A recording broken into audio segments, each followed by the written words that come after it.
Head on Fire is a Patreon-supported podcast. Supporters of the show get early access to ad-free episodes, a private Discord server, archives, and more. All benefits are offered on a sliding scale, so no matter your level of donation, you never miss out. If you like this show, consider supporting it with $1 a month or whatever you can at patreon.com/headonfirepod. Thanks, and enjoy the show. Folklore is prevalent at this time of year.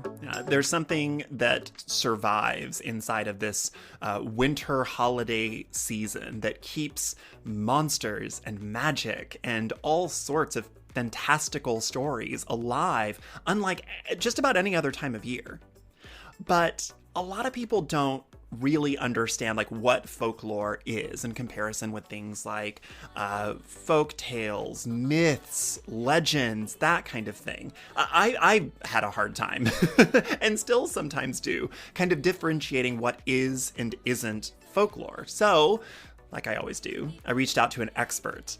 And this expert happens to be a longtime friend of mine. His name is Dr. Cory Hutcheson, and he is the co-host of a podcast called New World Witchery and an author of a book by the same name. He holds a doctorate in American Studies with specializations in folklore and ethnography, and while I originally intended to have a conversation with him that was kind of a listicle, verbal listicle, of all of the various cool creatures and folklore that abound this time of year, we actually ended up having a bit of a deeper conversation on just sort of what folklore is, what creates folklore, and what still captivates modern audiences about folklore, why it's so enduring.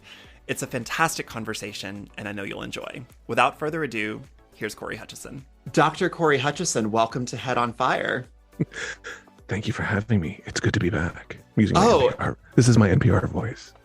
You have an excellent NPR voice. I have been jealous of your voice for 13 years.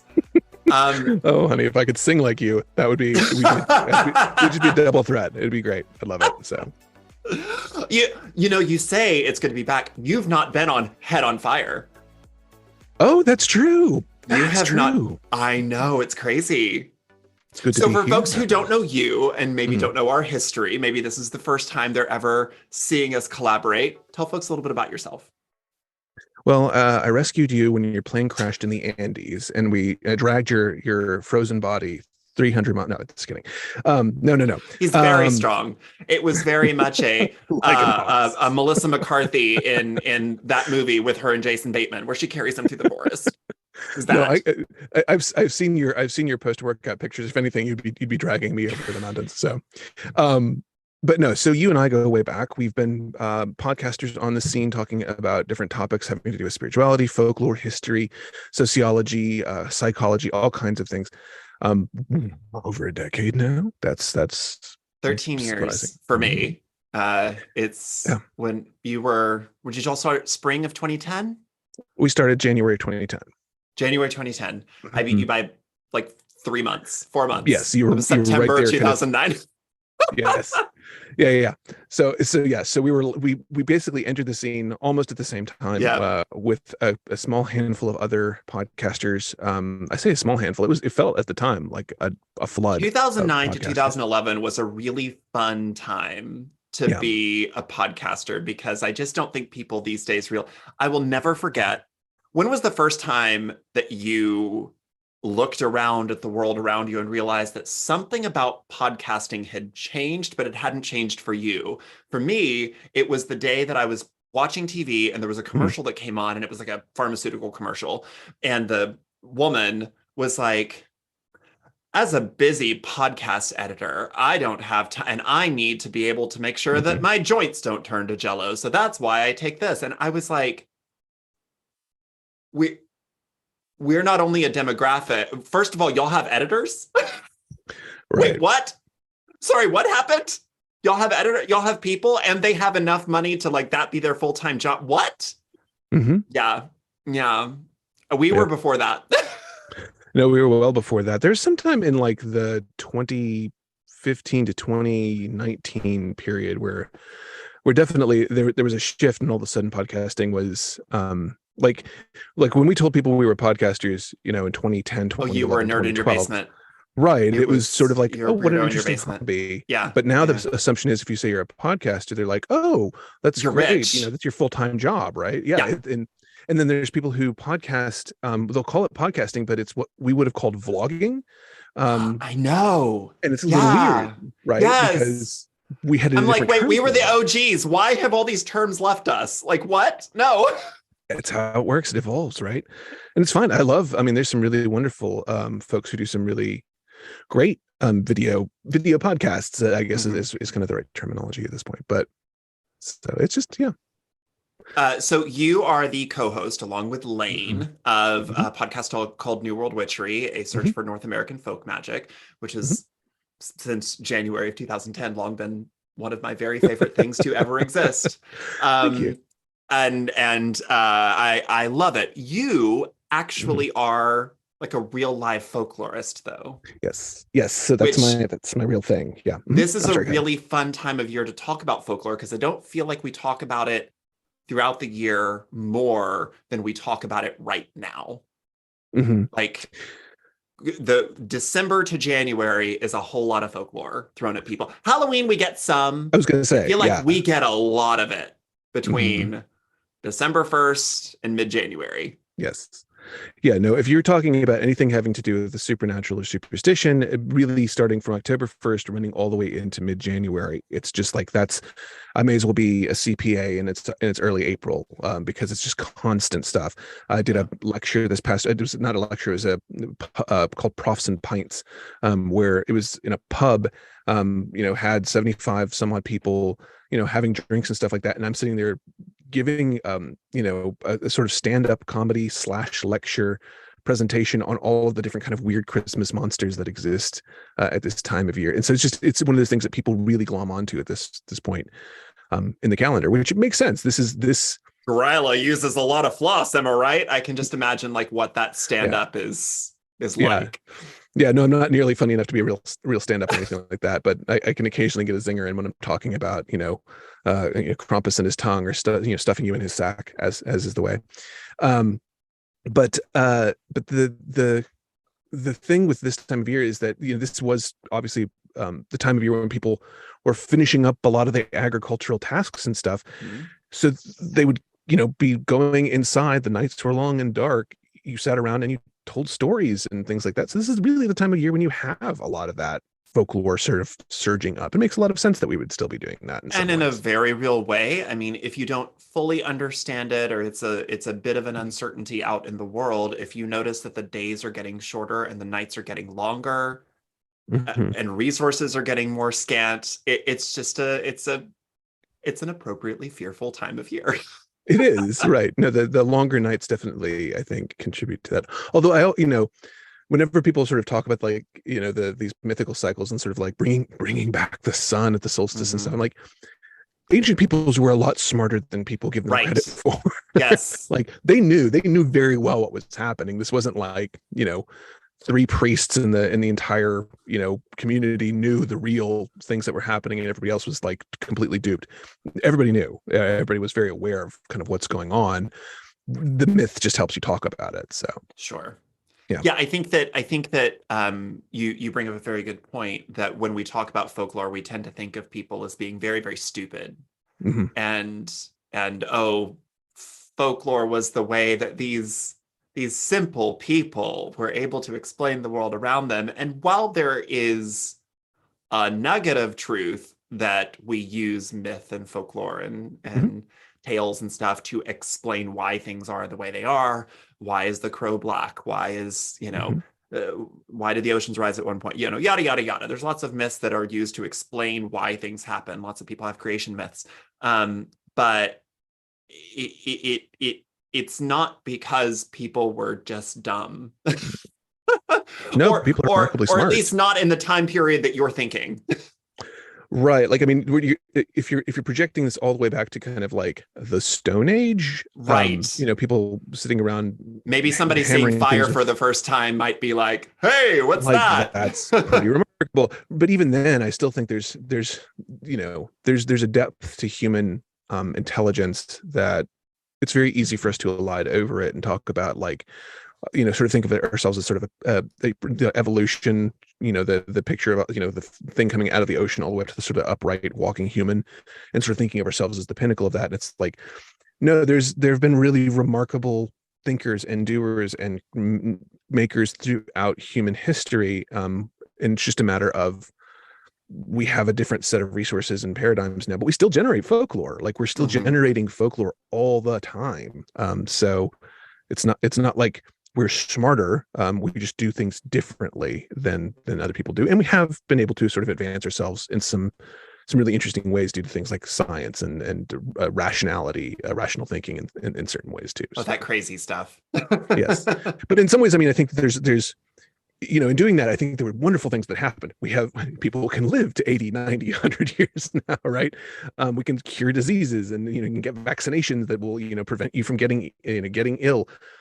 At the same time, when you try to explain things like that, there can be something where you pull back from the wonder of it, and I think that's something that's a hard balance to strike. And folklore helps us add a little bit of wonder to kind of the world around us in some lovely ways. So that's a question that I wanted to ask you. I know that we're going to talk about some wintertime monsters and some fun stuff, but I do kind of want to ask you just about the field of folklore and what it can mean to us today. Like, what do you think? Like, what are your students whenever you're giving a lecture? Like, what do you think that they are seeking from you other than just kind of fun stories? I mean, so that's the joke, is that when you tell somebody you're a folklorist, the first thing they'll ask you is, "Oh, tell me a story," right? And folklorists, academic folklorists in particular, are really terrible storytellers. Sometimes we're long-winded and we want to explain things in detail, and that's not how you tell a good story. So that's a trap that we can fall into. Students do want those stories. They want to know the spooky stories. And a lot of people enter into folklore thinking of it as myth busting, which is not. It's not, there are times that that's what we do. And there's been some arguments recently that we should be doing more of that because of things like anti-vaccination, propaganda and things like that, where we as folklore should step in and say, like, no, we can trace the origin of some of the stuff that you're saying very, very clearly, and point to the fact that this is a human created story that's not actually based on anything factual. So there's been some pushback on that, but really for the past 40 to 50 years, it's not been an emphasis on myth busting so much as being able to kind of explain how folklore helps people communicate with each other, and helps us give meaning to our lives and give meaning to the things that we do, because we do weird things as human beings. We're very, very weird. I mean, we have a Netflix show called How to Build a Sex Room right now. There's like, yeah, I know, like there's all kinds of like crazy stuff that's out there. And I'm not here to yuck anybody's yum. Anybody, if you're into whatever you're into, that's I don't know fine. what you're talking about, Cory. This room is just a normal room with a bunch of masks on the with walls. a bunch of masks. Okay. Yeah. Doesn't everybody have that room with all the masks on the walls? Yes. But that's the thing. It's like, we love the stuff. We love the kind of odd creative stuff that we can do, the way that we can spill our creativity out into the world and make things that we haven't seen before. We can sort of create chimeric entities and things like that for ourselves, that allow us to play with possibilities and play with the what ifs of the world. And sometimes in doing that, we make some amazing leaps in either imagination or amazing leaps in reasoning or thought. We can conduct really interesting thought experiments through that. Sometimes we use these things to reinforce education, or even societal norms or morals and things like that. And so in some ways, folklore can be both positive and negative when it does that. So that's, when I'm talking to my students, I try to get them to see that folklore isn't just the stories. It's the iceberg, right? We've seen these iceberg memes and things like that, where, we see folklore and we think stories and myths and, old wives' tales that we can bust. But then it goes so much deeper down to things like just, what do you call this bottle of fizzy drink, right? And where you are, what do you call it? Oh, are you talking about, like, is it pop? Is it soda? I'm weird, I say soda. I feel like that's weird. Yeah, some people call it pop, some people call it soda, some people call it cold drink, some people call it of course, soda in pop. Texas, Coke. it was Coke. It's always Yeah. Coke, right? And I remember my aunt was really disappointed in me, and my uncle's going to listen to this. And my aunt was really disappointed in me because when I went to go visit and we were at a convenience store, I said that I'll get the drinks because we were going on a mini little day trip, and I went into the convenience store to get the road snacks, and she said, "I'll have a Diet Coke," and I came back with a Diet Coke, and that was the wrong thing. She looked at me. She said, I meant I meant Diet Pepsi. Why did you get me this?" And I was like, she asked for a Diet Coke. She's like, "Oh, you've been in Chicago too long. Yeah. You've been in Chicago too long." So yeah, I've lost that. But yeah, I Yes. do distinctly remember a period when everything was Coke. Yeah, of course. Yeah. Do you want a Coke? What kind do you have? Yeah. And that's all part of the that's folk speech, right? That's the way we identify things. And it identifies you, this as a sociologist, in the in-group out-group dynamic, right? Where she was able to then say, "You've been in Chicago too long. You're no longer entirely one of us," right? Um, like we have to re-indoctrinate you somehow. We have to bring you back in so that you can use the right term, right? Or it becomes a way that she can sort of make fun of you and poke fun of you and use the humor of it to sort of reintegrate you into the group and things. So there's a whole complex of things that happen with folklore, and the stories are just one of those. I've always thought of science fiction, mythology, folklore, folk tales, the fictional stories that we tell can help us tell ourselves greater truths about ourselves than sometimes nonfiction, than sometimes going back and just looking at history. I feel like sometimes it's easier, or there are some really nuanced kinds of messages, kinds of truths that it takes a fictional setting to kind of make your brain click. Like I think sometimes, like, today's an appropriate day to talk about it, like Hogfather by Terry Pratchett. There is just a way that Death talks to Susan about the nature of belief that I had never gotten before until I had read that story, and it clicked for me in a way. I know that you and I share a love for like the films of Hayao Miyazaki and some Neil Gaiman and some other creators that we just really love, who just have a way of telling a story that tells a greater truth about ourselves, a greater truth about humanity, in a way that you just can't always get with straight up nonfiction and a straight up just kind of informative presentation of fact. And yeah, go ahead. No. Finish your thought. No. I think, I mean, do you think that that's what folklore, folk tales help us do? Is that true in the way that you understand it as well? Are these ways of us kind of like telling our story in a way that kind of helps other people understand, other than just saying, okay, well, on this day this happened and this is what we did about it, and on this day this happened and this is what we did about it? There's definitely, so that's like the teleological myths, right? Where you're explaining, like, why is the river the way it is? Well, there's a nymph that lives in this river, and this is how she acts, right? This is what we understand from her story. She cried herself into the stream, and so if you listen carefully, you can always hear her crying. And then we sort of explain, like, this is a place of sorrow. Well, maybe somebody drowned there. We don't know. There's lots of stuff that can get tied up into that. But I think what's really interesting about that, you mentioned Neil Gaiman in there. He's got this amazing poem called Instructions, which I don't know if you've read this poem. It's so great. I have. Yes. So great. And it's so vague and so weird, and I love it. I love it so much because it's the hero's journey. I love it. Right. But the thing about it is, if you read it, even if you don't know every story he's referencing, and he's potentially referencing a lot of stories. Yeah. Every story. You still understand it. Like, I think the whole thing starts off with, like, touch the wooden gate in the wall and say please before you open the latch, then walk down the path. There's this whole, like, series of instructions that he's giving you for how you leave home and then how you return home, and all the things you're going to go through, right? And I love that, because you can hear these instructions, and intuitively you get some of them that you don't necessarily know exactly what the reference is, but you understand them on a sort of deeper level. And that's something that I think folklore really does for us, is it gives us this, it's almost like being in a soup, right? Like, we're all in this soup of folklore.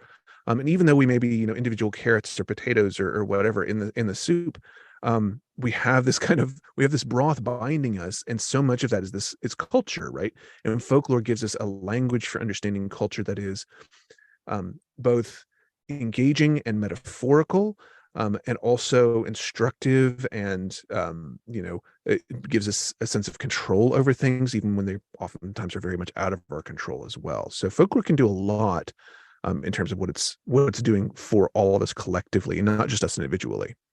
You brought up a really good point earlier that people 100 years ago, 500 years ago, even 1,000 years ago are not these like simple-minded dolts Mm-hmm. that, took everything literally and thought that the reason Mm-hmm. that water existed is because of blah, blah, blah, blah, blah, because a Mm-hmm. frost giant melted and there we go. Um, so I I want to understand when we go back and read these stories and we read how these are stories of culture and these are the stories that certain cultures and societies told about themselves to one another to teach one another certain kinds of things.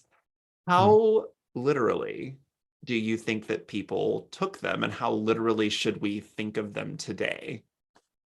It's a really good question. Thank you. I've been doing this since 2009. Thank you so much. Indeed. Appreciate Yes, it shows. it. Um, I mean, you can look at Greek myths.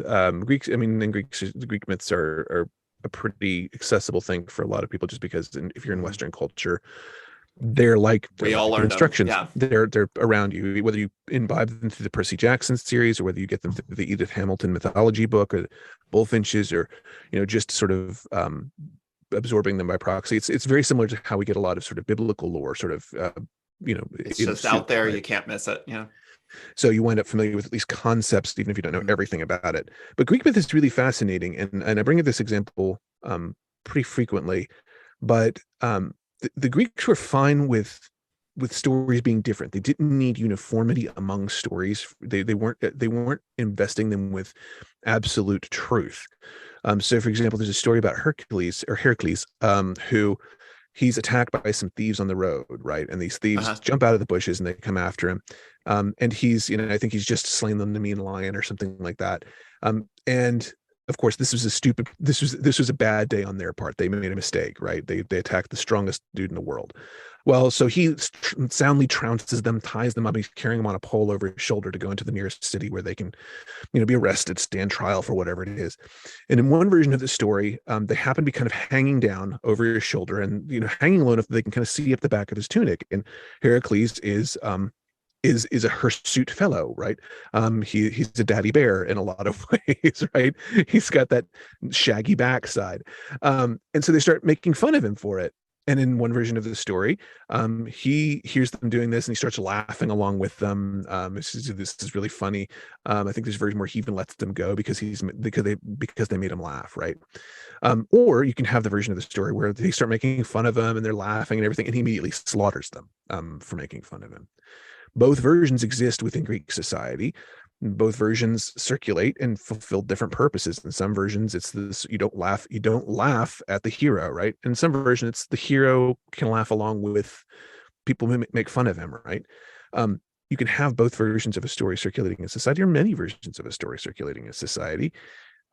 It's when you start to invest them with this idea of a sort of absolute, unassailable truth that they become very problematic, where you say, well, we want to literally explain the origin of humanity as, and I may get in trouble for this, I don't know, literally explain the origin of humanity as, somebody made out of clay, and then another person being made out of clay plus a bone that was pulled out of the first clay dude. And then they are supposed to eat fruit, but not one fruit, but then they eat that fruit, and then that fruit makes them no longer welcome in the fruit place, and so they have to leave the fruit place, right? And so Are you can eggs have cheap where you are? Because you have a lot of eggshells in that little tiny room of yours that you're currently walking on. I appreciate indeed, it. It's indeed, good. right. Well, I mean, but that's not the only one. I mean, there's also literalism in, you could have literalism in stories, about again, going back to the Greeks, right? Literally, like, why do we have troubles? Well, a young woman opened a box, right? If we invested the story of Pandora with absolutism, um, the the level of sort of misogyny that Oh, can easily goodness breed. gracious. Yeah. And I'm not saying And that it there doesn't. I'm are a sure lot there of are people who stories in a do. lot of So, cultures that it's just like, oh, mhm. why is everything terrible? Because of women. Right, Because of women. and it's because of this sort of literalism, as opposed to sort of taking it as a, like, this is the metaphor about listening to what a higher power is telling you to do, or why we don't have perfection in the world. Well, because we as humans, we don't like perfection. We get tired of it. We do stupid Well, things and and mess it up. So. it's sort of a natural line, at least for me, to be able to draw from. Since we're talking about myth, I always think of Mhm. comic book superheroes as the modern myths. They're the Mhm. modern gods. They're the modern mythos, Yes. and especially since the MCU and now a little bit the DCEU has really become the zeitgeist. Mhm. The us weird geeks are now apparently the overculture, which is weird. But Yeah. there's a lot of people that are very, very, very precious about comic book canon and about the Yes. things that happen in the comic book, and that you can't deviate from that. And but those same people will tell you, well, these are the modern myths, and these are our modern gods, and these are these graphic novels, this modern graphic literature should be respected, and yada yada. And I'm like, okay, well, if they are myths, you also have to realize, like, there is no canon to mythology. Mhm. There is no singular canon to mythology. What did the great Stan Lee tell us? Who would win in a fight between Superman and Wonder Woman, Batman and the Joker, or Yes. whoever? Whoever the Whoever the writer writer wants to wants. win. Yeah. Mhm. Whatever tells the best story in that Yes. moment. And I think that kind of echoes what you're saying. What tells the best story between Heracles and the guys on his back? I don't Mhm. know. What That's what all you what's the need. best Yeah. story in that moment? What is the person that you're telling the story to need to hear in that Mhm. moment? And maybe what's the story that you need to tell in that moment? Which version of it serves your purpose and serves their purpose, and That's very creates true. that line between the two of you? Yeah, that's very true. Yeah, and you're tapping into something there that folklorist Richard Bauman talked about, which is the sort of the audience teller relationship, and Right. how um as the teller will evolve the story very much depending on the audience, and it has to, because if you try to tell the same story verbatim every time, you're going to lose audience members. You're going to lose your ability to connect with people on a human level, because it's just one story over and over again. And even stories that do get locked down, movies and things like that, right? So people are big fans of like The Princess Bride, right? Or they're big fans of the Goonies or something like that, right? People, I know, I'm not going to get. I'm already on enough eggshells, so I'm not going to say that I'm not a fan of the Goonies. It's just not my favorite film. Oh no, I'm not Um, a fan. I was hiding. I neither like The Princess Bride nor The Goonies. and that's totally fine. But people bring their own stuff to those, right? Like they will bring the specific quotes that they want to elevate from the story. Oh They well, will sure. remember Yeah, yeah, characters in yeah, certain ways. yeah. Yeah. So even when it's a locked down story, you're going to tell the story you want to tell. The comic book thing is so interesting because, and you're so deep into the comic lore, expanded into the actual comics. A lot of people who are coming at it from just the films, it's perfectly valid to come at it from just the films, and enjoy the Sure. stuff just from the films. But you're not going to be able to speak to the same lore that somebody who's in the comic books speaks to, and so you're gonna have to negotiate those differences when you're when Well, you're and when you're there's just a telling these negotiation of the stories. fact that in both the Marvel universe, the DC universe, Mhm. they've just been telling these stories for so long. I mean, these are living Yes. documents. Yes. These are Yeah. these are living stories, and new writers continue to take Mhm. hold of characters and decide to tell it in a new way. Yes. And I should And say that's a big thing with folklore. When you're exactly. talking about comic books and when you're talking about movies and things like that, there's an author. You have an author. You can go back and say, this is what Stanley said, right? Or this is what Jack Kirby said. Mhm. Um, but with folklore, you can't. Usually, even if you can trace something back to a single author where it sort of originated, the whole point of it being folklore is that it gets taken away from that author and disseminated among a population or a group who then make it their own. And there's no single origin, single source. So the way somebody talks about comic books may not agree with what Jack Kirby said, may not agree with what Stanley said, but it doesn't mean that it's wrong necessarily. It just means that it's their folk interpretation of these characters.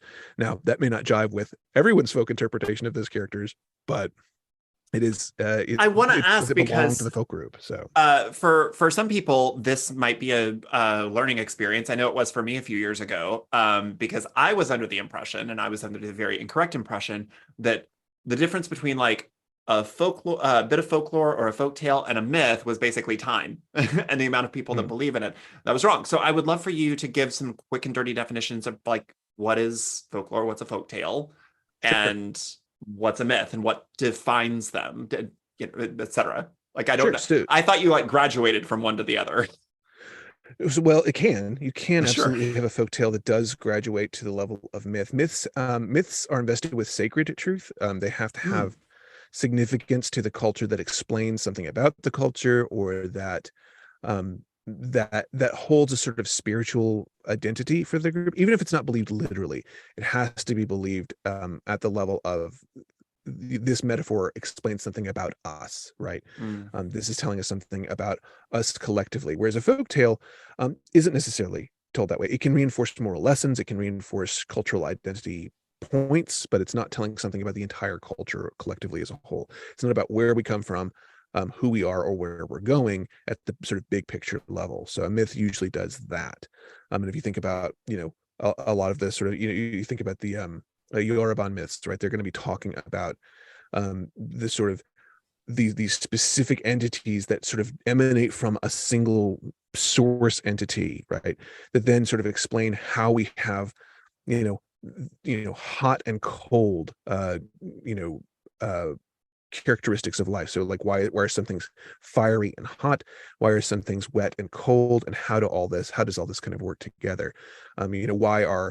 Why is the ocean one thing and the river another thing? Well, let's get into kind of the big picture of that, because these are very important to how we survive in the world. Whereas a folk tale, you might still I just want to have. say just another Yeah. connection with mythology, with Mhm. comic books. In the last few years, there was a black character introduced into the X-Men universe that actually stems from that exact myth of why something is hot and why something is cold, Mhm. and her power is like half of her body is hot and half of her body is cold. And anyways, it's really cool. Her name is That's cool. Oye, Oya, Oye. I think I'll Okay, have to look that up. It's great. I love her. I'll that's send it to you. fascinating. No, that's fine.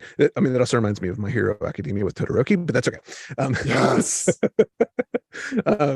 if we're nerds about one thing, we're going to be nerds about a lot of things. And so Yes. there you go. But anyway, so the myths are telling these big picture, like the cosmological questions, right? The ones that really give us senses of purpose and identity.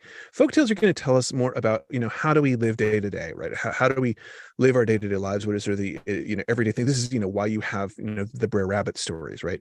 Well, they want you to understand that there are situations that you're going to get into a scrape, and you need to be smart enough to get out of that, right? You need to personally be clever enough when you're trapped to figure out how to get out of that, and it's very important.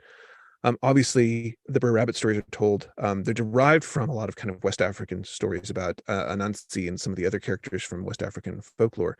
But they come over to the United States, and they become the sort of central African American, Southeastern African American um, stories that are being circulated.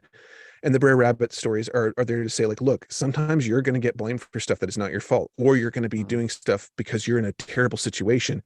Um, for example, enslavement, and you don't have control. The only thing you can control is how smart you are in that situation, Mhm. to overcome it. And so that becomes very, very important as a part of the narrative. So yeah, and so folktales are there to sort of give us that sort of entertainment value, while also usually reinforcing something about our culture, telling us something about how we live in the day-to-day world. Legends are legends are interesting because they're told as true. So there's always, even if they're wild, even if they're totally out there, they're told as though they have a core grain of truth around which they are built. Is that And like Paul Bunyan? Is Paul Bunyan a legend or is that a folk tale?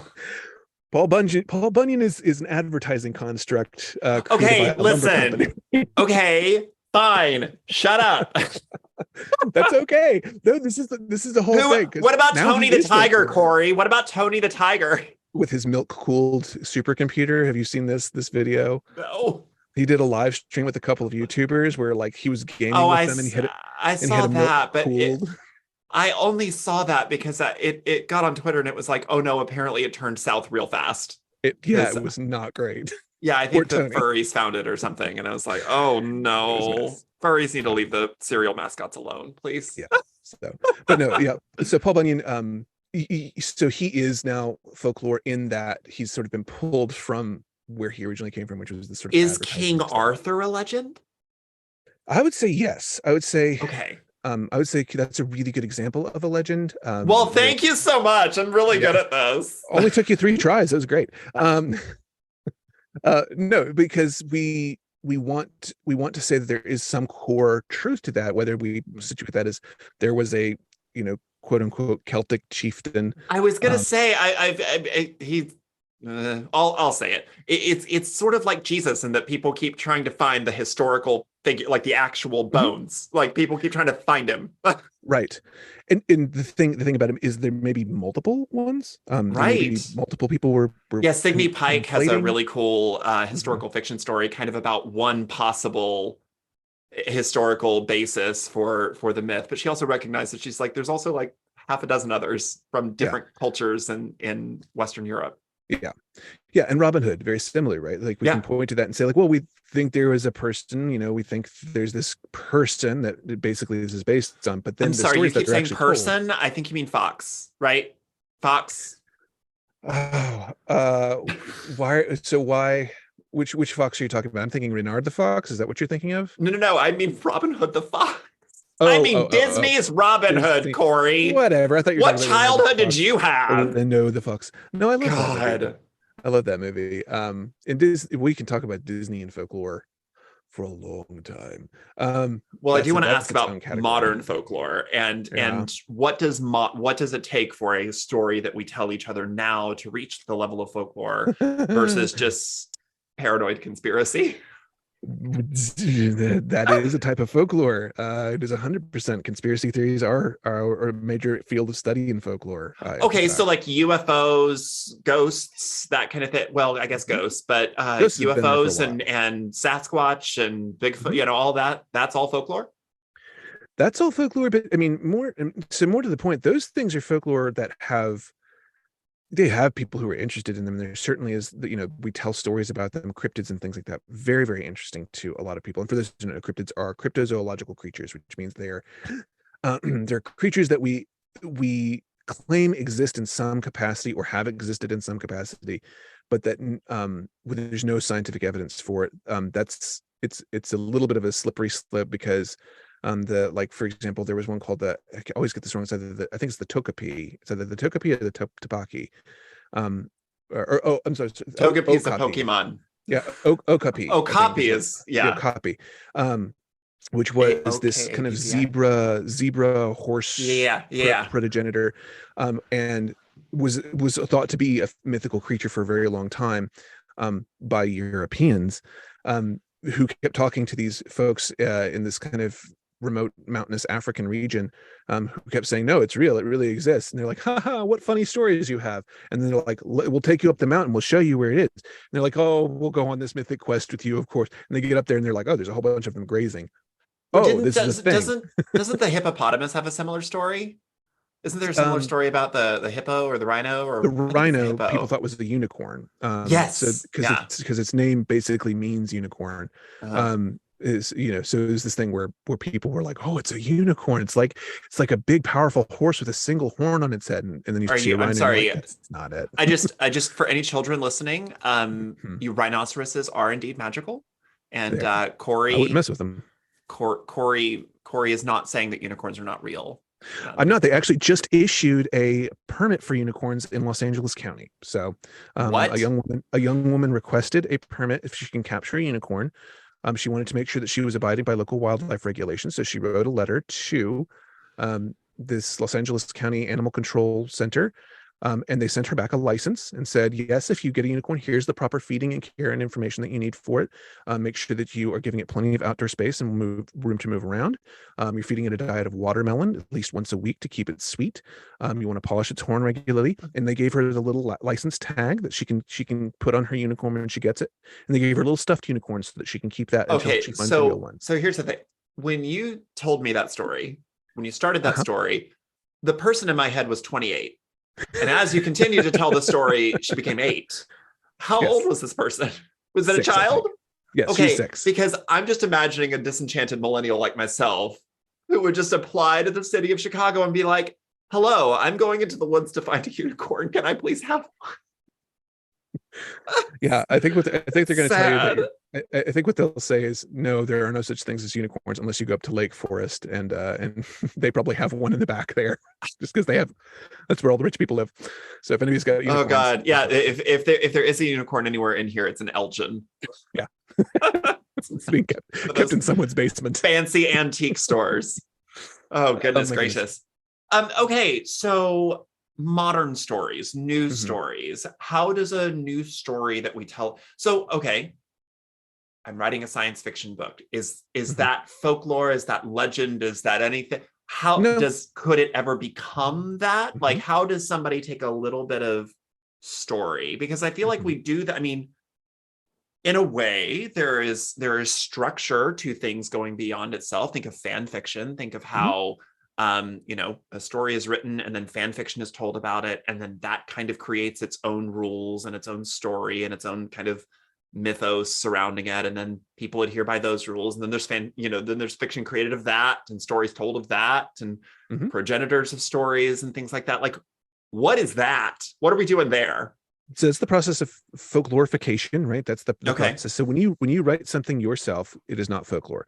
It has authorship. It is at best a popular cultural production, right? So you've created you've created something that, if it finds a popular audience, reaches a few hundred to a few thousand people. They're fans of it. They enjoy it. At that point, it is still popular culture. Then somebody's going to take it. Somebody's going to take it away from you. And it's very important that this happens. They have to take it away from you, and they have to do something of their own to it. They have to twist it, change it, manipulate it in some way. And then they have to give it back to the culture in a way that has now divorced it from authorship, including their own authorship, and so that it can be circulated and shared. Cory, I want to let you finish, but I have a very important question. For you. Is 50 Shades of Grey folklore? No, because it still has authorship. Okay, because she took the vampires away. She took the sparkly vampires away, and she made something new. And I'm really concerned. That E.L. James is a folklorist. Well, she wouldn't be a folklorist because she doesn't study folklore. Okay, so I'm really concerned that she did a thing. I'm did do a thing. I'm sorry, she did a thing. But more to the point, 50 Shades of Grey was folklore before she ever wrote it, because Twilight was folklore before she ever wrote it, because it's Beauty and the Beast. It's the story of Beauty and the Beast. Which is the story of Cupid and Psyche. So, yeah. The story of Cupid and Psyche, right? So this is the thing. We're reinventing folklore all the time. We're just giving it new overlays. Now, when Stephanie Meyer writes her version of it, it is her version, and it locks it down. And it takes it out of being folklore for a minute and makes it hers. Then when I was going to say M.R. James, that's not right. E.L. James. E.L. James, thank you. M.R. James, very different person. Who is M.R. James? I think M.R. James is like a sci-fi author. Yeah. So no shade to M.R. James fans out there. Just never heard of you. Anyway, so E.L. James takes it and she makes her own sort of creation, and it's not folklore while they have their name on it, but then people start writing fan fiction about it. And yes, those people do have names and identities, but importantly, a lot of times those are obscured, right? They're going to be screen names, screen identities.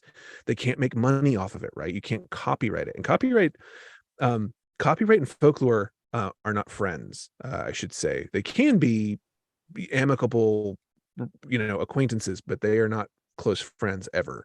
And so when stuff starts circulating, you have to kind of strip it of that authorship so that it can circulate, and so people can tell their own stories and do their own thing with it. This gets into you probably remember the series Firefly, right? Well, there was a whole thing where this, the fan community really loves Firefly. They really loved this. They tried to launch campaigns to get more seasons. They had, fan fiction, stuff like that. Well, then people started knitting the hat, the Jane Cobb hat that you find on Firefly, the sort of orange and brown and yellow hat that he wears, and selling them on Etsy. Okay. Now that hat was created for that show, right? This isn't something that,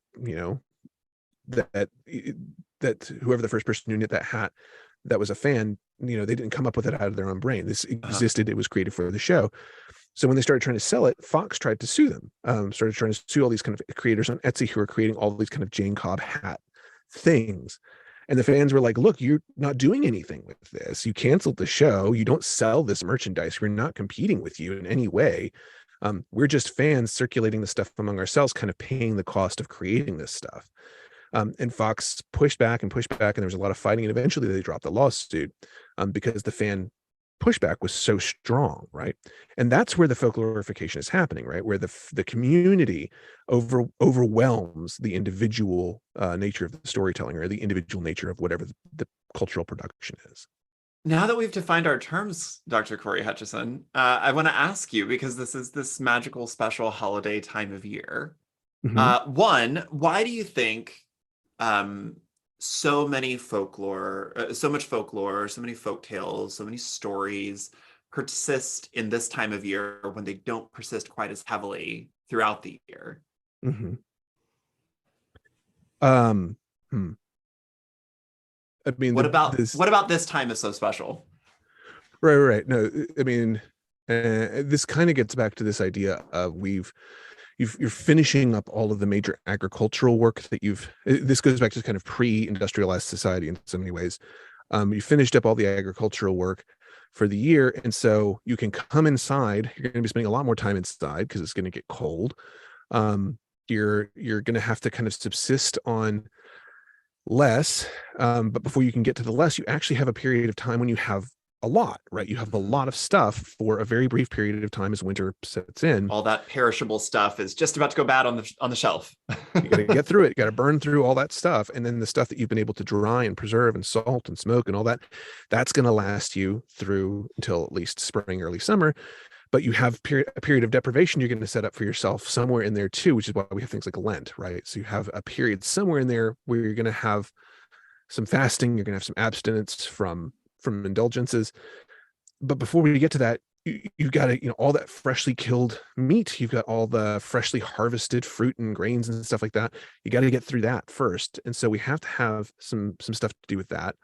The light is going away, which means it's a little more fearful of a time. We want to deal with that fear, and sometimes the healthiest way to confront fear is to just go full force into it, right? So we want to tell the scariest stories right now, while also offering hope, right? So we focus on sort of light returning as well. We have a lot of holidays based on the idea of light in darkness at this point in the year too. So all that's kind of coming together, and it makes this time of year a very good time of year in the Northern Hemisphere, at least, for generating a lot of folklore during this kind of late fall to early winter period. And then once you've kind of got that going, once you hit the industrialized period, so really kind of the late 1700s into the early 1800s, when we start really industrializing rapidly, prior to that, we're dealing with all this as an agricultural cycle. Well, then you have the added layer of everybody who has moved from these farms and moved from these communities. Suddenly they're in cities and they're like, I really miss, having a break. I really miss having this downtime of the year. And so we get really nostalgic about stuff, and we start trying to relive a lot of it in this time period, the 1800s particularly. We get really nostalgic about like the good old fashioned Christmas and stuff like that. There So is both of those things for some reason, when you think of Christmas, you think the women in the big skirts and the fur muffs and the ice skates Well, and the that's its own construction from the 1800s, because yes. Christmas was not that. No, I know, No, but it was like way messier. that whimsical watercolor painting Yes. version of the late 1800s, and then we do something kind of similar with about the 1930s to the 1950s, Mhm. that like mid-century modern period, the much brighter, Yep. much more colorful period where department stores took over and injected all of their characters, made up Rudolph the Red-Nosed Reindeer and were like, here, you like this, right? Yep. Come shop at our store. Yes. We have very specific nostalgia for those two periods, which are fake. Both are fake. Well, they really existed, but the stories we tell about The them stories are that we tell about yeah. them, the visuals that we have of them, they weren't quite as fun. Yeah. Right. Yeah. No, we shouldn't try to position this as like there's literally gaps in the timeline, people. You just have to. No, there are. No, there are. No, that's what I'm saying. No, no, that's what I'm saying. No, that's what I'm stop, saying. no. Time started in 1986, actually. No more of it. I hate it. Oh my gosh. But, yeah. What's your do you have a favorite wintertime beastie out there? There's a lot. There are a lot, and this time of year people talk about them. Yeah. Everybody knows the Santa, which thank you, Coca-Cola, for that. Yeah, well, really thank you, Washington Irving, Clement Clark Moore slash Henry Livingston. Like that's Sure. where Santa comes from for us. People say it's the Coca-Cola thing. Coca-Cola has something to do with how we envision it in the 20th century, but Santa was um not entirely a creation of Washington Irving, but really heavily influenced by Washington Irving and this poem that comes out in the 1820s. So those two things The together. visit from Saint Nick, right? Visit from St. Nicholas, which Yeah. Which is what was the influenced artist in by, the yeah. Coca-Cola marketing department used specifically to create the visuals. Well, so he used Thomas Nast's illustrations, which come in the late 1800s, but Thomas Nast was using, Yes. yeah, it's all a chain. It's all connected Yes. for sure. Because before that, there wasn't really a unified idea of what figure came around house to house and gave you presents. Oh no. Oh no. This, I mean, and you go to Europe nowadays, and it's, I mean, when I lived in the Czech Republic, it's not brought by anything resembling Santa Claus. The presents are brought by Ježíšek, who is the invisible flying baby Jesus with an army of Roman soldiers to accompany him. Oh, I didn't know they did that. I didn't know they did that in Czech Republic. I know in Mexico, invisible flying baby Jesus brings things. Yeah. Invisible flying baby Jesus, he gets around. People are like, well, how does Santa reach all these times? It's like he outsources people. Like he has a whole. See, now the Santa Claus cinematic universe, that is what I thought, genuinely speaking, that I was going to go into that horrible Disney Plus show, The Santa Clauses. That's what I thought they were doing. I thought we were going to get, especially when I saw Befana, I thought, oh, the final episode is going to be all of the various present delivering figures are coming together to save Christmas. And it's like, oh no, I've got this region and I've got this region and I'm American Santa. You know, the American Godsification of Santa Claus. And it wasn't that. And I was very mad, but I'm still waiting on that to be written.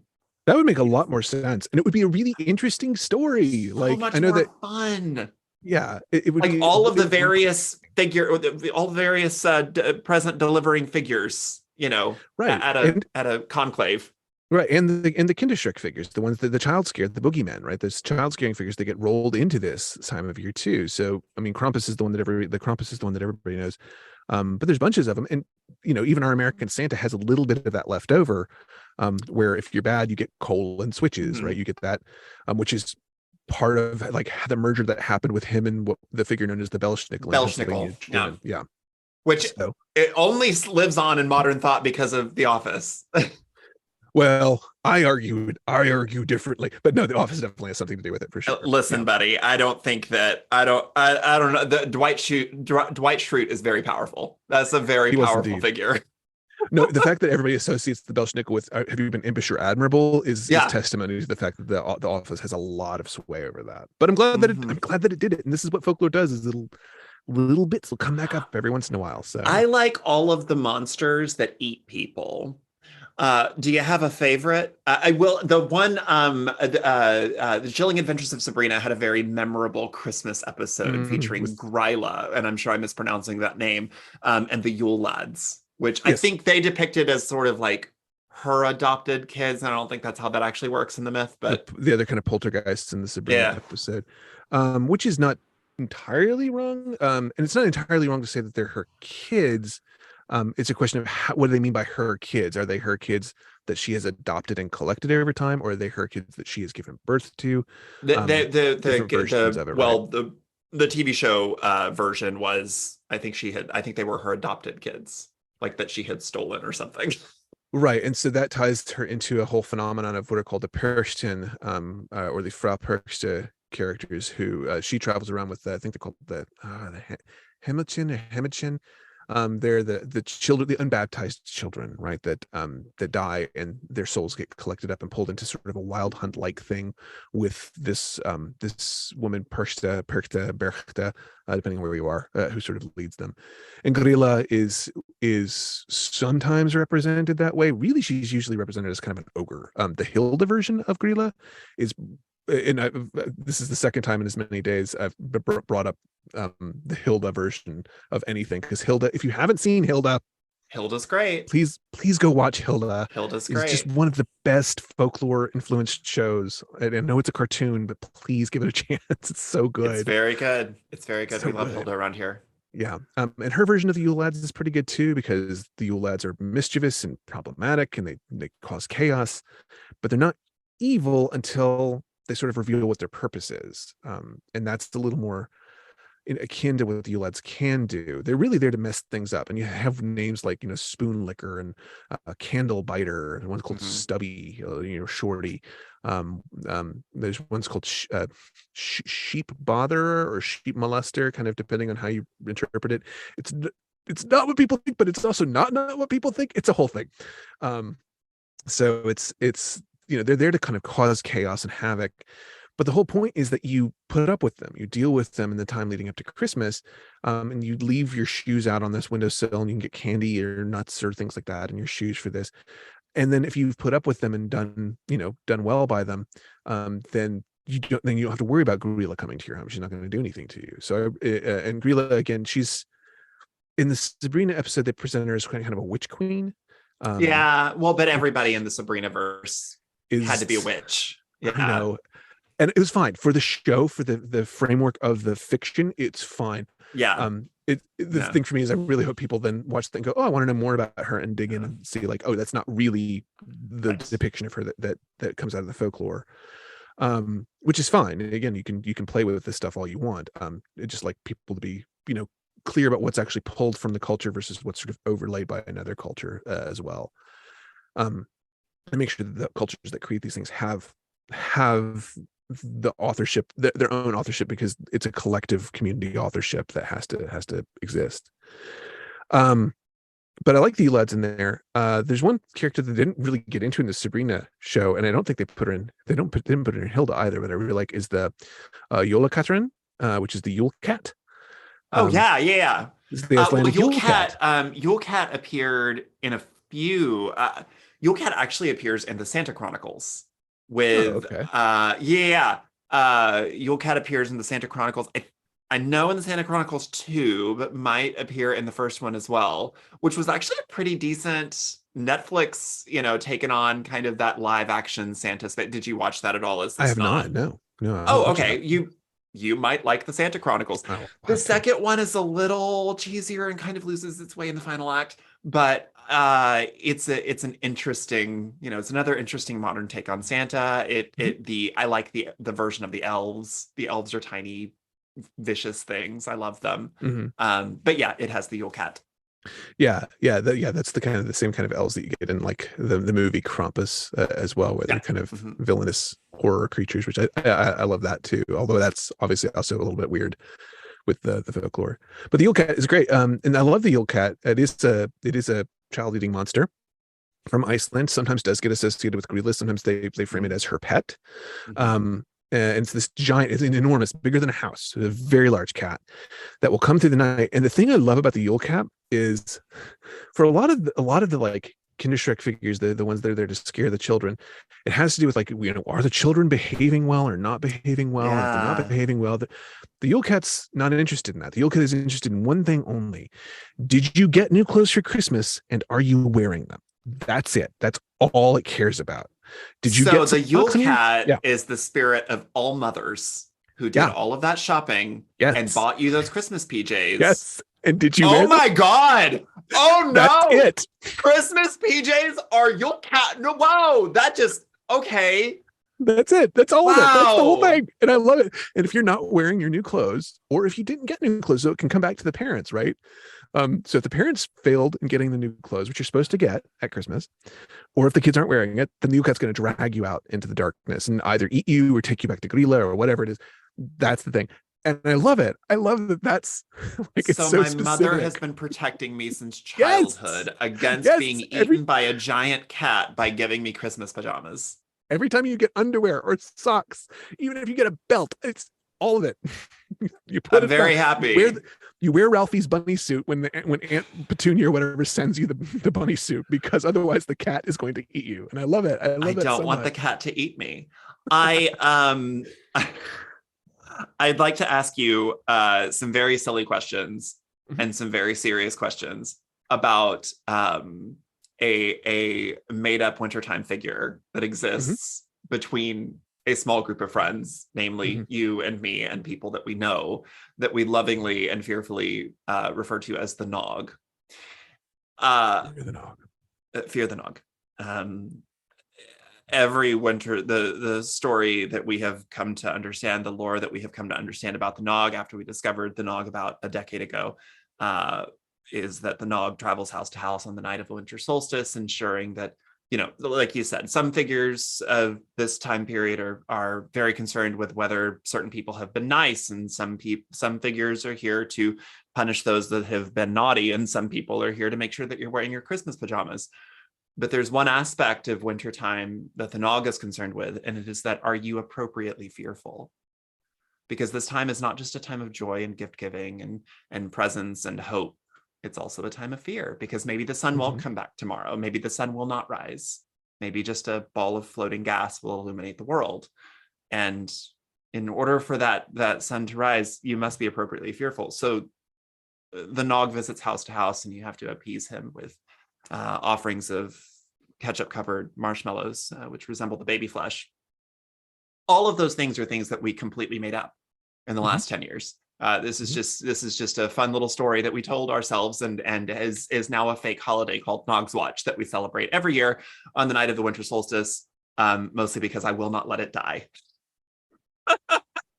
But is that how these things start? Could the Nog become something? Sure. Yeah. I mean, it could. It'll have to pass beyond you. Somebody will have to carry on the tradition even after you Cory, stop. I'm sorry. Are you telling me that you do not celebrate Nog's Watch in your home? No, I'm not saying that. I'm saying, because it sounds like you're telling me that you don't celebrate Nog's Watch in your home. Well, I live a constantly fearful life. I am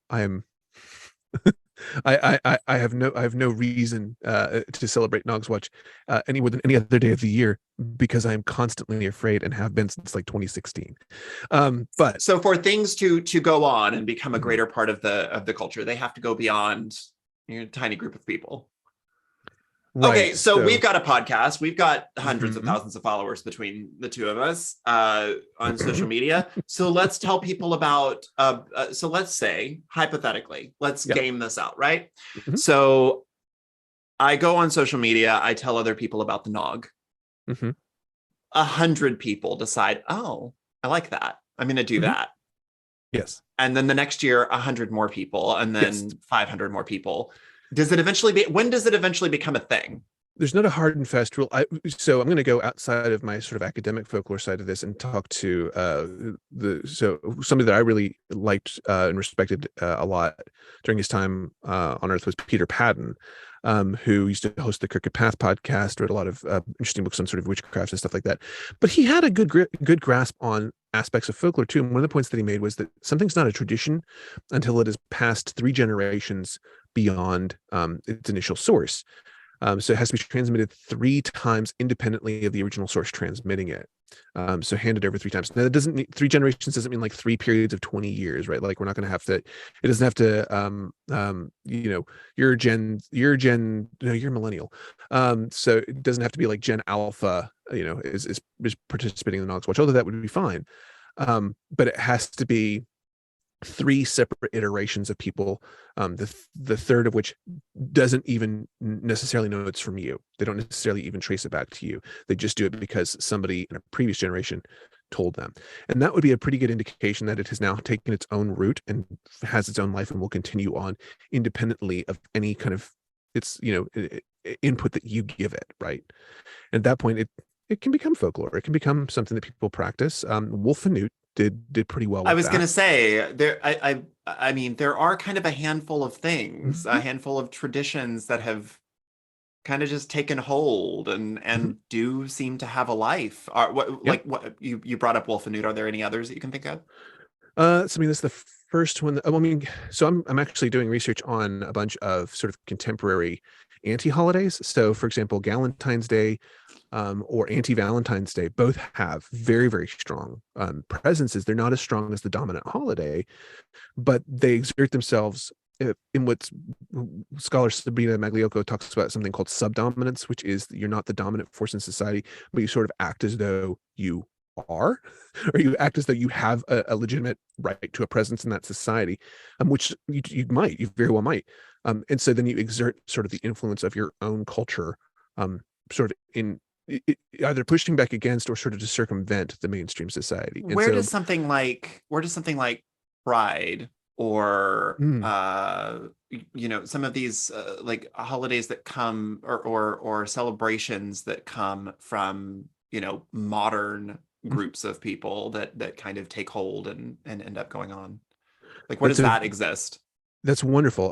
Pride, I would say, we know its origins. Obviously, we can sort of point back to, even just the Right. Stonewall riots, right? You can say the Hmm. Stonewall riots are kind of a root source for a lot of the sort of pride. But interestingly, I would almost say, like, I don't want to call it pride mythology because that's not the right term, really. No, but But the pride you said story, it, but I feel like there are certain legends because where you said it, yes, we tell it like it's true. and it is. Like There's truth to it. Yeah, there is yeah. truth to it, but like uh But Marsha P. Jackson throwing that first brick, right? yes, Marsha P. Jackson's brick. I was trying to think of That's her last name. You could so Um, turn that into something folklorically exactly. iconic. Even though Yeah, she didn't pick up a brick, right. That's the thing, right? So you that's put the that in there. legend. It's That's the Marsha P. legend. Jackson's brick. Right. She It pushes didn't back exist. against society. She exists. 100% Uh-huh. she exists. She's there. There's absolutely rioting and pushing back, and there are riots. There are bricks being thrown, but we've conflated some things and we've got a Hmm. new story based on that. But it's I mean, have you seen The Life of Pi or read The Life Of of Pi? course, Okay. yeah. Do you remember the whole thing about, like, and I don't want to spoil anything for anybody, but he kind of asks, like, which is the better story? Well, so it goes with God, right? Yeah. That's what's the better story. The better story is Marsha P. Jackson picking up a brick and hurling it, even though it's not historically Yeah. accurate. It's the story that kind of gives us that surge of, like, yes. And then we can parse out the history from it, and it's really important to do that, but to also understand that the story that we're telling has some validity too, right? There's a reason we sometimes want when to tell I it that way. sometimes when I talk about just kind of the concept of belief in magic, belief in lore, Mhm. belief in certain traditions and things, I tell people that it's that's just the version of the world that I would like to exist in. I would like to exist in a world with magic. I would like to exist Yeah. in a world with fairies and gods and Hmm. river monsters and things like that. I would much rather live in that world because the other world sucks. Hmm. And But the there's other a one's also piece of that I'm beautiful. So, consciously buying it. Yes, 100%. But the thing is, I mhm. think that they overlay on one another. Yes. Hmm. I think that we can tell ourselves stories about the mundane world using the more fantastical world, and it doesn't have to be untrue. It's Yeah. just there's just a conscious sort of buy-in and a Hmm. recognizing that one of these is not literally how it happened, but it doesn't mean it can't still tell me a truth. Yes. Yeah. I mean, there's been some people who really tap into that beautifully. Hayao Miyazaki, who you mentioned earlier, My Neighbor Totoro, does a marvelous job of, looking at, like, well, the practical thing when you move into a new house, you got to clean it, right? Mm-hmm. Got to get rid of those soot sprites, right? Both things are fine. You can have soot sprites that you're cleaning out and And getting of rid of. course, the much greater And story cleaning of how do small children cope with with the the mother getting sick. big, Oh, I yeah, can't with talk about it. the I'm gonna cry.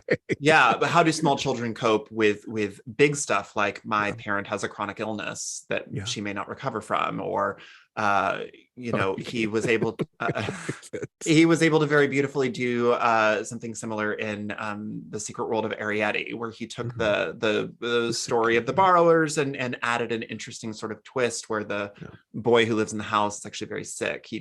He kind of goes through this. Miyazaki tends to tell tales of kind of ennui Yes. a bit, this Yeah. pastoral ennui, Yeah. and he does a lot of slice of life things. Right. But there's Guillermo del magic. Toro is another I was voice gonna in move there. into that. Like Yeah. his new Pinocchio take does something very similar. Yeah. And It's sort of Pinocchio by way of Grave of the Fireflies. yeah, I'm interested. I wasn't interested in that because I'll be honest. I You struggle haven't with Del seen it. Toro. No, because I struggle with Del Toro. Wait, We why? showed Pan's Labyrinth in one of my classes. But I should be honest. I hate Pan's Labyrinth. I hate it. Because of the ending and because of certain things that I sort of feel I come out of it with. That being said, I show it to classes because I have deep respect for him. I have deep respect for what he's doing. I think he's very good. He's a very good director, visually very brilliant, very innovative and very thoughtful. Um, but the story I would have of rather you Lebanon, called me a slur, is all I'm saying. I would have rather you called me a slur. that say I You don't like don't Pan's Labyrinth. like That's Pan's sad. I Labyrinth? don't. I don't. It makes me sick. I would like to hear. So I would like to hear how you arrived at this incorrect opinion. What don't you like about Pan's Labyrinth? it's just the interpretation at the end. I'm left with a nihilistic interpretation, and it has to do with the way he told the story to get us there, and that nihilistic interpretation. You think is, that the end is her brain firing off a more pleasant story as she goes to her final rest, and that is not real. And the thing is, I can recognize that's not the only take on it, but the way that it is shot and the way that we get the story, that's what I'm left with. I think shots. The way that I view that ending is basically depending on what I've eaten that day. Did I sleep well the night before? What frame of mind am I in? Yeah. And then I watch the movie and it changes the ending each time. And I think that's wonderful. And if people can come to it with that, I think that's a really wonderful thing about what he can do is he can present. I don't understand how you can love Totoro and hate Pan's Labyrinth because they do the same thing. Because Totoro isn't nihilistic. It just doesn't have any. Because Totoro doesn't kill the kids. well, and so I watched Grave of the. Grave of the Fireflies was the double feature with Totoro, right? And Grave of the Fireflies is very nihilistic. And weirdly, like I can watch Grave of the Fireflies, and I'm like, I don't ever want to watch it again, but I'm glad I watched it. I have that same opinion of Labyrinth, where I'm like, I don't really want to watch it again. I'm glad I watched it because I respect the hell out of what he did. I just, it's just a story that leaves me feeling. Nihilism is the one thing that like really takes a lot out of me, and it drains me a lot. Like if I can have a little bit of hope, it's okay. And just the way that movie ends, it doesn't leave me with that. So that's just me. I'm not saying anybody else has to. It is literally just you, Cory Hutcheson. Yeah, literally just you. That's totally fine. But yeah, those are some folks that really do great work with adding magic into a world that can feel as though the magic has been stolen away from it in some way. But without necessarily asking you to forgo your rationality or forgo the gritty realness of the world at times too. That's one of the things in Pan's Labyrinth that I think is really powerful, is that it's all happening against the Franco regime and the oppression, the repression and the fascism that's going on there. It's brutal. And the stuff that she has to do is heartbreaking. And yet magical. So I think that's a really wonderful. And yet you're also screaming at the screen like, could you really not have waited to eat that freaking grape? Could you not have waited? But she can't. And like that, mythologically, I get it. She can't. I know. Every other kid and every other story in every other magical garden. And it's almost like instructions. This scene has been in a million other stories. And every single time they eat the freaking food. And I'm like, could you just not wait? But they have to do it. That's how the quest works, is how the journey works. So this episode is going to be coming out right after Christmas and before New Year's. Do you have a couple of favorite New Year's traditions? I know there's black eyed in the South. We do the black eyed peas and cabbage. You would do my husband's family will throw coins out the front door and sweep them back in. We also, right at midnight, fill a glass of usually champagne with like 12 grapes, and you 12 make grapes. A wish with each one. For each month, right? You get one good month for each grape. Yep. So do you have any favorites? The food ways are always really wonderful. I love the black eyed peas is one I've done, and my family is not a fan of black eyed peas, so we've resorted to making something called cowboy caviar, which is not the same as the other kind of cowboy caviar. That's not it's black eyed peas. That's a 7-layer dip. It is a 7-layer dip, but it has the black eyed peas in it, so you can do that. And I personally like the Hop and John version of black eyed peas. I think that's the better version, where it's the kind of stewed black eyed peas and things like that. And I like to have collard greens with that, but just hard to get them. And then Pennsylvania German practices are pork and kraut. So I like to throw cabbage into the mix if I can do that. That sounds good. Yeah, honestly, a really good way to do that is to have egg rolls, because you get cabbage and pork in an egg roll, which is a nice way to do it. So I like that. Yeah, I love that. It's fun. And then cleaning is a big one. I always try to clean my house out right before the wear new clothes on New Year's Day. And then the cat will come back. Yeah, the Yule cattle. He's still wandering around. He's still lurking. Oh, there is still one figure that exists after all of this, and it's Befana, La Befana, that comes on January 6th on the night of Epiphany. Not just one. There's so many. Like that's the other weird thing is people sort of think of Christmas as like the day, the one day. I know. It's a whole season. So you have the Magi on Epiphany. The Krampus really shows up in the first part of the month, but you have a lot of these figures that can show up anytime up to the Epiphany. The Epiphany is I'm looking through my house in like March and just open the supply closet, and it's like there's just some little imp there, and it's like, I'm sorry I was late, but I have to hit you with these sticks or something. Yeah. They just show up. They just keep coming. And it's like, can't we be done at some point? No. And then like, and you're going to go from that into Lent, right? You're going to earn into the pre-Lenten carnival season. So there's stuff that can cross over into that space too. And then you've got your Lenten season is really where you have your final break, where you can actually not have to worry about something wandering out of the woods, demanding something of you and, all that. So. Dr. Cory Hutcheson, it is the privilege of a lifetime to know you, and I am so glad that we got to spend this time together. If folks who have never heard of you before, for whatever strange reason that I cannot possibly fathom, would like to get more of you, where can they do that? Several places. The best place to find me is newworldwitchery.com/find-me, or I'm sorry, find-us, or just newworldwitchery.com. It's easy to find us there as well. That's our podcast for 200 articles on folk magic in North America. I'd also like to just really quickly plug, I've got 2 other shows as well. So if you're interested in folklore more generally intersecting with things like science or nature or history, I've got a show called Chasing Foxfire. Is it back? It's not back yet. It's one of those ones that I did check this morning. No, I produce a season at a time. Oh, okay. And I have a plan for the whole next season. I just haven't gotten around to it yet. I love that show. Thank you. I enjoy it too. It's a lot of fun. And then we also do, my co-host Lane and I do a show called Myth Taken, a Buffy the Vampire Slayer podcast, where we look at each episode of Buffy, but we also talk about the folklore in Buffy the Vampire Slayer as well. So any of those, would love to have folks check those out. Got a couple of books coming out in 2020. Actually, got 3 books coming out in 2023. I don't know. Got one called Llewellyn's Complete Book of North American Folk Magic, which will be coming out in like March. Elaine and I wrote a book together, which is called Conjuring the Commonplace, Guide to Everyday Enchantment and Junk Drawer Magic, which is all about the folklore about all the objects that are in your house, like everyday, like, spoons and teacups and dish towels and stuff like that. There's folklore about them, and you can find sort of the enchantment and magic in them. And then I'm going to be doing a 10th anniversary edition of my book on folklore of playing cards. That'll be out in the end of the year. 52 Devils.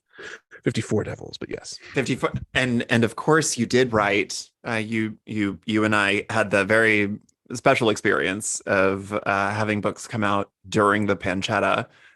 You wrote a brilliant book that is also the same name of your podcast, New World Witchery. Yes. Which is fantastic. Thanks. I hope people like it. I don't know. So it is a fantastic way to keep this particular table level when I need to do interviews. So it's holding this table up right now. It's great. It's good. I love it. I literally have it holding up my computer right now. So there you go. It's an excellent weapon. Making me level, so I'm not talking to you from down here. So. If somebody ever breaks into my house, I'd keep it by my bedside. It's useful. Very, yes. For beating things. Very girthy. Yeah. Well, thank you so much for being here. Happy Thanks holidays for having to you me. and yours. It's delightful. Well, folks, that's going to do it for this episode and for this first year of Head on Fire. Like I did this year, I'm going to be taking January off from posting new episodes. However, you do still have all of the back catalog to enjoy from this year. I hope that you do enjoy it. If I do come across any new fun little bits or decide to do any kind of mini-sodes, I will throw those up on Patreon for my Patreon supporters, which brings me to my usual plug. If you like this show and and you want to support it, there are a number of ways to help. Share it with your friends on social media. You could also like or rate the show 5 stars on Apple Podcasts or Spotify, and while you're there, leave a review. Reviews help recommend the show to other listeners just like you. If you really hate the ads at the beginning and end of each episode, consider joining my Patreon on a monthly basis. Patrons receive additional audio and video content, as well as archived episodes, a private Discord server, and fun little treats from time to time. You can sign up at patreon.com/headonfirepod. And just as a reminder, because I know that this year has been tough on people and a lot of folks are reassessing their budgets in the new year, just as a reminder, I do not put any different rewards behind paywalls. I don't put like video behind one paywall and audio behind another, and bonus content or old book stuff or anything like that behind different paywalls. I offer everything on a sliding scale. So if the only thing that you can afford one month is $1, you still get all of the benefits. You get the entire back catalog. You get absolutely everything, past, present, and future. And if what you can afford is $50, great, cool, awesome. You still get all of the same content. So whatever this show means to you, whatever this labor of mine means to you, consider possibly supporting it, because it's free and I don't get paid for it. Though one day I would like to. Anyways, thank you all so much for tuning in. I wish you the absolute happiest of holidays and bright wishes in the new year. Thanks so much, and be well.